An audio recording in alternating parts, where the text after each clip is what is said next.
Have you ever felt your feet are always freezing, even when you wear thick socks? Sometimes you see your ankles swollen after a long day of walking around the neighborhood or shopping at big supermarkets like Costco or Walmart. Many of us are told by doctors to walk more to improve health. But the surprising truth is that for leg circulation, walking alone is not enough. If you are worried about your legs getting weaker, then press the subscribe button now to not miss these valuable health secrets. 1 in 5 adults over 70 in the United States is facing peripheral artery disease without knowing it until the symptoms become serious.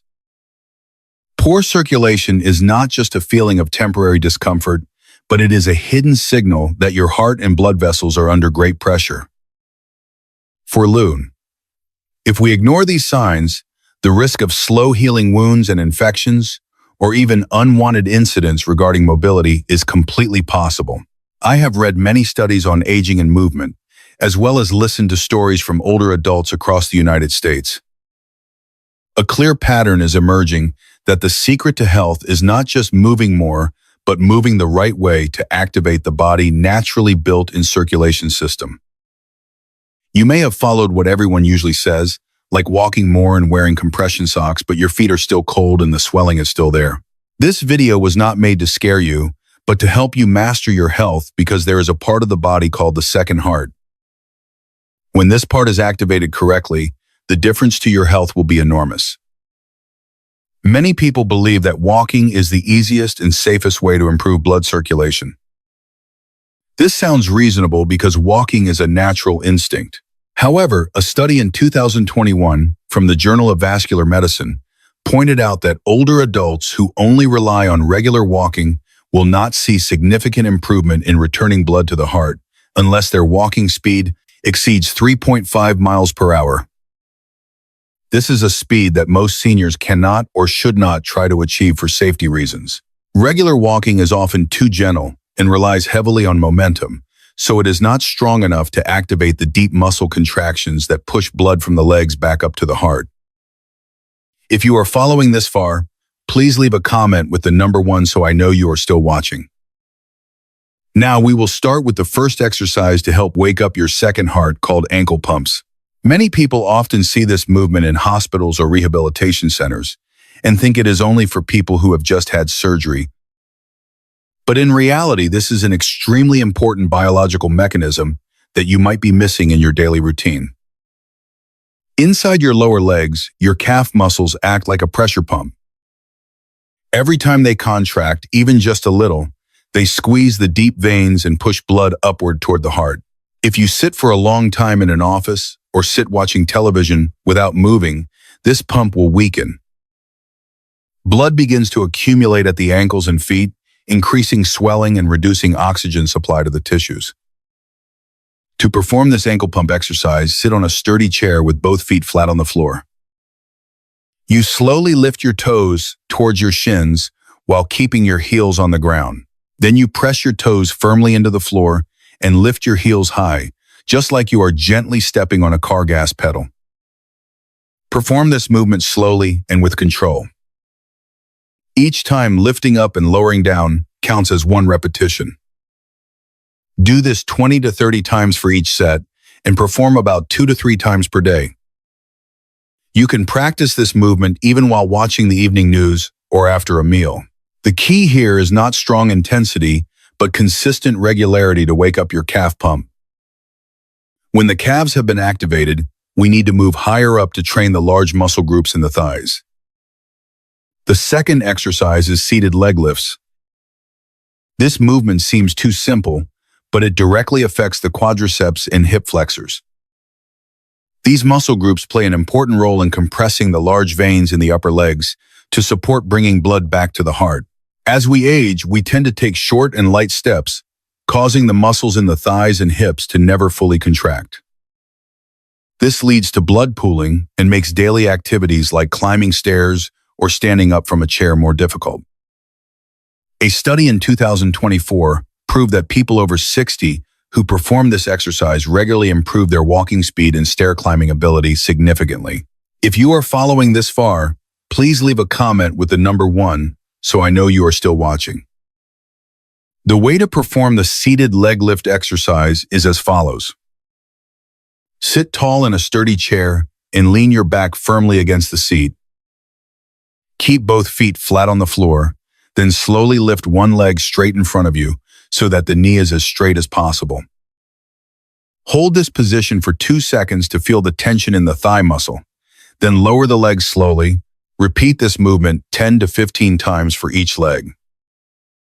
A small tip for you is to always keep your back against the chair and do not lean forward to force the thigh and core muscles to really work. When you feel familiar and stronger, you can add light ankle weights or resistance bands to increase effectiveness. Your muscles do not care how old you are. They only respond to the challenges you set. Next, we will combine blood circulation and balance through the supported calf pump walk exercise.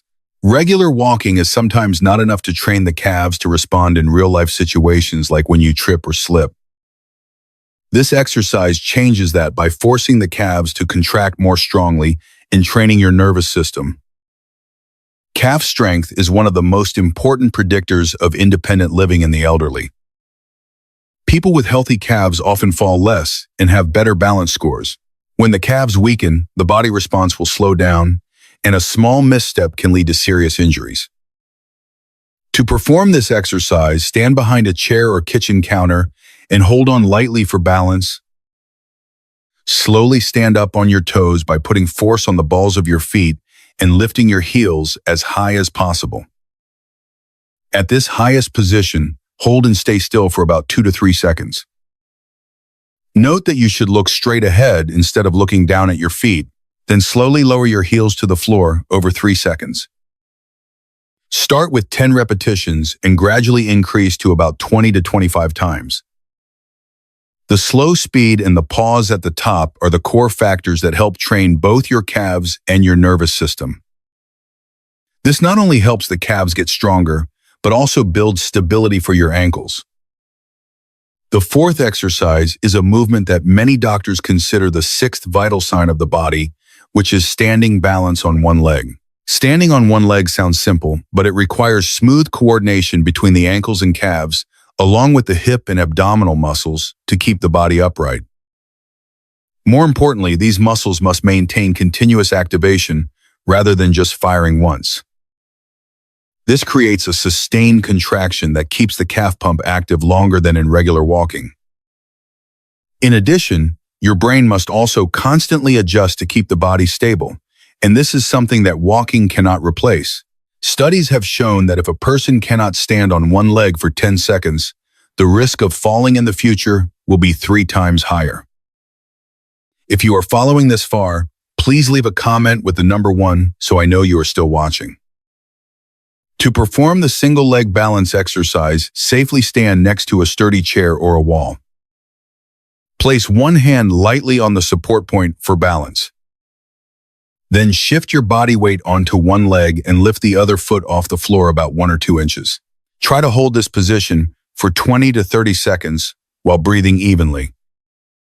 Perform 2 sets for each leg. As your balance improves, you can gradually reduce hand support and eventually just keep your hand hovering above the support point just in case.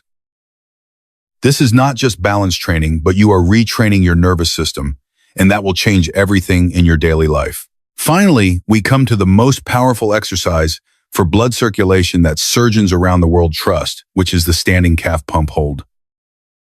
Many people think that just lifting the heels up and then lowering them immediately is enough. But in reality, the hold at the top is what creates the miracle for your blood vessels. Your calves are not just muscles, they are real hydraulic pumps. When you stand on your toes and hold that position, the calf muscles will squeeze tightly against the deep veins and create a large pressure to push blood back against gravity. This holding is extremely important because it gives the pump enough time to overcome the effects of gravity and veins that have weakened over time. Regular walking cannot maintain the pump pressure long enough to create this optimal effect. A study in 2022 showed that people who performed this movement twice a day for 4 weeks reduced ankle swelling by more than 40% and significantly improved walking endurance. To perform, stand behind a chair or table and hold lightly for balance. Place feet hip-width apart, then slowly lift yourself up on your toes. When at the highest position, hold for about 3 to 5 seconds and breathe normally. Then lower your heels very slowly, over 3 seconds. Start with about 8 to 10 repetitions and gradually increase to 15 to 20 times. That holding time is when your second heart is working at full capacity to clean the blood vessels in your legs. If you are following this far, please leave a comment with the number 1 so I know you are still watching. Poor blood circulation in the legs is not just a small inconvenience, but it is the starting point for a chain of consequences that no one wants. From cold feet and swelling to slow healing wounds and pain that limits your activities. However, do not worry too much because our bodies always respond positively to movement at any age.